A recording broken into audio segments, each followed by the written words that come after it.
Rare it is to get a Zord playset in Power Rangers. The Timeranger provider base gives us our second. The base is the consistently shown Year 3000 headquarters of Time Force, and is where the Time Flyers and Time Shadow jets are sent back from, as well as the Time Ship in the first episode. The base also gives us Transwarp Megazord, a curious addition in the future, which facilitates the Time Force Zords being sent back as it punches them down the ramp and through the time gate.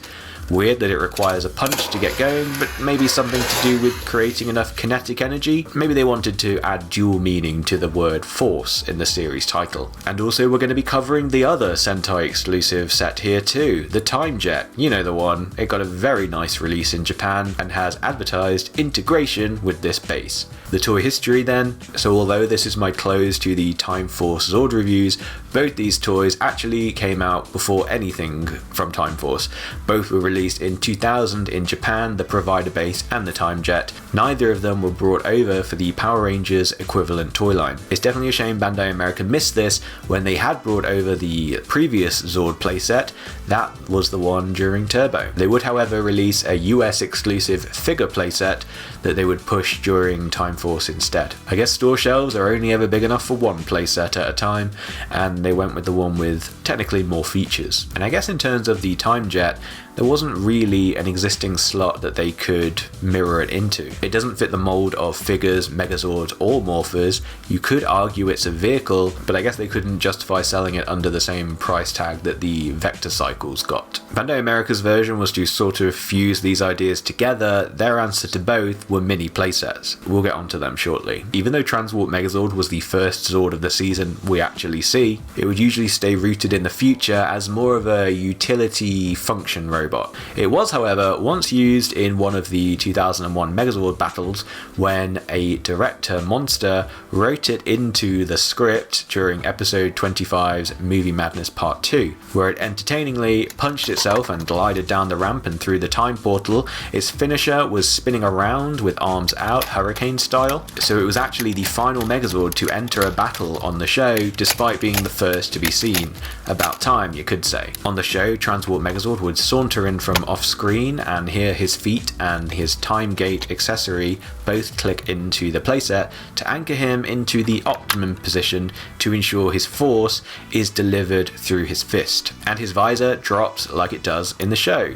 Now we're ready for launch. Once you've twisted him a few times to wind him up, and you've taken the liberty of spinning the round building to line up the runway with each Time Flyer's parking bay and got it in the right place to take a whack from Transwarp, you can press the big yellow button on the back of the Megazord to activate the spinning, clobbering gimmick. All being well, each Time Flyer will then sail down the ramp and through the gate. It's really marvellous. There is something powerfully satisfying about the commotion hit between Transwarp Megazord and each of the Time Flyers. That spin and whack makes a great walloping sound, not as effects laden as the version from the show, but still I think you will get a kick out of doing this. The TimeJet accessory is yet another add-on for Time Force Megazord, giving us a great mini version of the jet from the show the Rangers used to jump into their Time Flyers. Those 5 minifigures means we can finally put those cockpits to good use, either for Time Force or for the Time Shadow. Just be aware that in that one they will roll about and come out of their seat spaces if you're moving between modes. Then, for Megazord mode, a few pieces move to convert it to the blaster, and hey presto,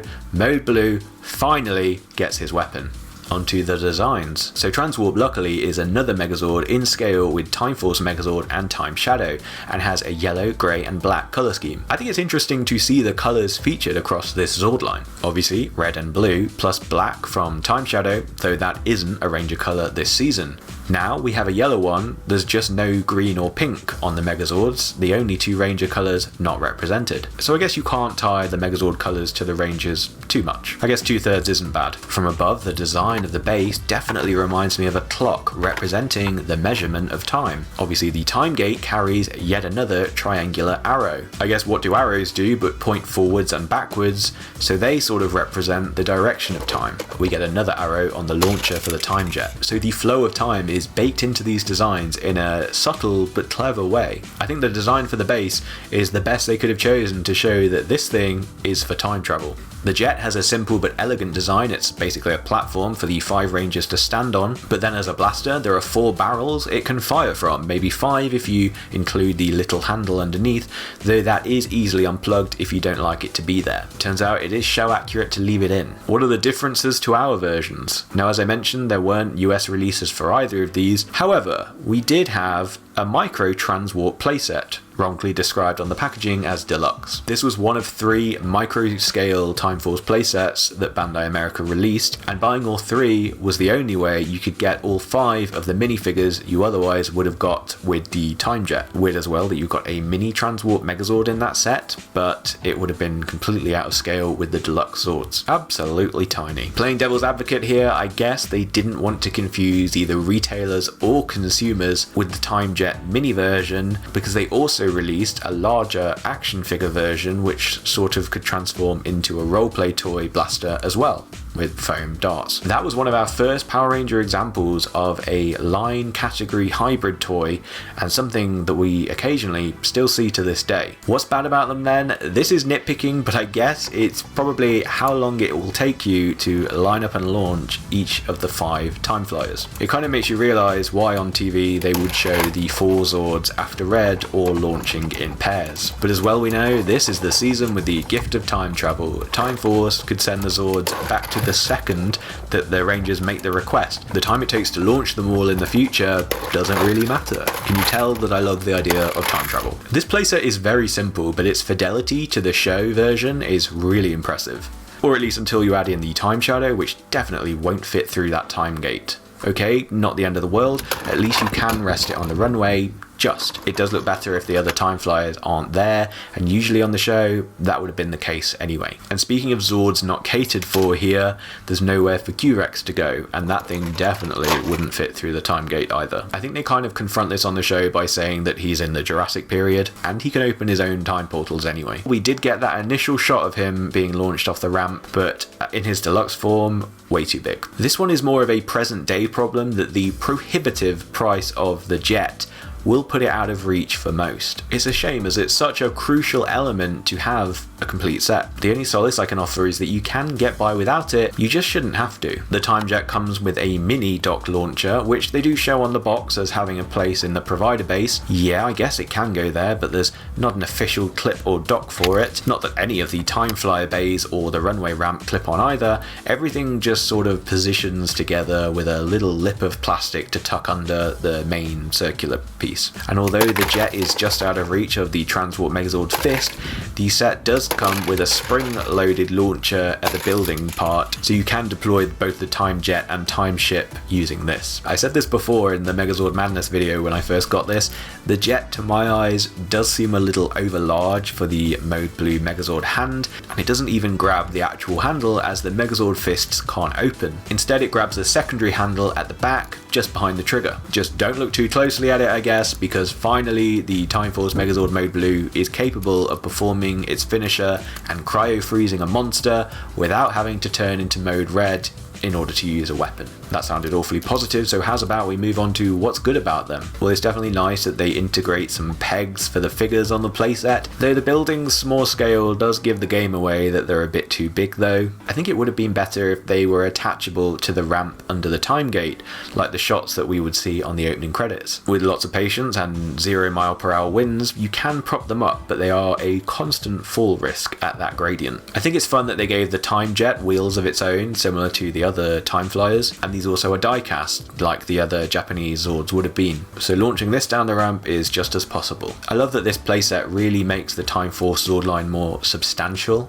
like it really makes for an impressive display. I like that it got a release somewhere in the world, and especially that it's fully compatible with our Power Ranger versions. And as I mentioned earlier, the walloping clobbering of Transwarp to the Time Flyers is just endlessly satisfying. The provider base does for Time Force's Time Flyers what the Turbo Garage did for the cars, only they made it even more necessary by including the first or last Megazord of the season, depending on how you want to look at it. It's fantastic to have another Zord playset, and this one is arguably more fun and featured more extensively in the show. And just while thinking about the other Zords again, when I made my Time Shadow review, I completely neglected to even Google the name. It wasn't just a cool selection, it was actually based based on the 1936 time travel novella The Shadow Out of Time. And I've been thinking ever since, on the show, was it kind of based on a bat? The way that its two weapons kind of look like the end of bat wings, it would only fight at night, and when returning to the future to recharge, for some reason it would hang upside down. I mean, I don't have an explanation for the mouth grill that looks kind of like a smile. I only noticed that for the first time when editing the thumbnail for the video. Also, I filmed this back then and had nowhere to put it in the review. Shadow Force sort of has roller skates, though it can't stand on them without tipping backwards. And while we're clearing house, I need to debunk something that I've seen on Ranger Wiki, that the Transwarp Megazord can combine with the Time Shadow. It cannot. I've tried a lot. You can pretend slightly, but nothing clips in, it's off-center, it feels horrible, and it looks worse. In conclusion then, the Zords of Time Force always seemed a bit sparse to me, especially coming off a heavy-duty season like Lightspeed Rescue. Though at the time I quite liked that contrast. I was collecting with reluctance anyway because of my age, so actually having less to get and more that they could do was a win for me. I guess I can see irony now, in that back then I only needed to buy 2 Megazord releases, and yet in more recent years I bought 2 more. With just 1 numbered Zord per Ranger and a spare, Timeranger's Transwarp helped us at least take us to our usual minimum count of 4 Megazord class Zords, and the provider base helped to give more levity to the Time Flyers as well. If you're only going to have 1 5 Zord Megazord in a season, why not build so much of the toy line around it? It was an impressive choice. The minifigure weapon, the Zord Bay and launcher, the combiner, and sort of the chariot it can ride, everything in this year revolves around Time Force Megazord, which is actually something they have more confidence in doing these days, though I guess the newer model for this is just to base it like armor or power-ups for the Red Ranger Zord. I do and I don't get why Time Ranger wasn't appealing in Japan. On the face of it, these are nicely designed toys, a uniform look to them, some great play features that were unique to this season, like the dual transforming Megazord modes and the fully electronic transformer. Those were strong ideas back then, and even now I commend them for. It was fresh and unique for Super Sentai and Power Rangers alike, which is what a season theme based in the future needed to provide. But I guess not all of the connections are that stable, and as mentioned, the electronic Megazord puts you behind an infrared wall that keeps you separate from the toy. Personally, I think the season toy line is a strong one, while not one of my absolute favourites. There's definitely some great markers in Zord history here. I just don't know if the choice to use cold silver and grey lets you feel the love for it. Maybe it was the general lack of expression in the individual Zords, or lack of an animal-based gimmick. Maybe it was Zords as vehicles fatigue, they had been hitting that quite hard. Perhaps maybe just the irony that the Zords of Time Force were too ahead of their time. So guys, that's it for the season of Power Rangers Time Force. What do you think of these Megazords? Do you like them? Are there any you still want to get? Or would you like maybe Hasbro to do their own versions? Do subscribe to Power Ranger Tube so you can come along for the ride on the next video. Follow me on Instagram at powerrangergram. And yeah, until the next time, see you later.